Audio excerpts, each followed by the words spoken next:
Viewers, normally এই ধরনের scenery খুব কম দেখা যায়। রাস্তায় দেখছিলাম চায়ের দোকান, বাজারে বৃষ্টি হচ্ছে, সেই সিনারি দেখে বসে পড়লাম টঙের দোকানে। দেখেন রাস্তার পাশে বৃষ্টি দেখা যাচ্ছে, আর চা খেতে বসে আসছি একটি চার স্টলে। আসলে এটা অন্যরকম সিনারি,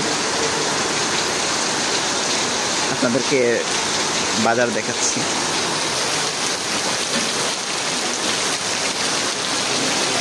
ঝুম বৃষ্টি হচ্ছে, যাকে ক্যাটস অ্যান্ড ডগ বলা যায়।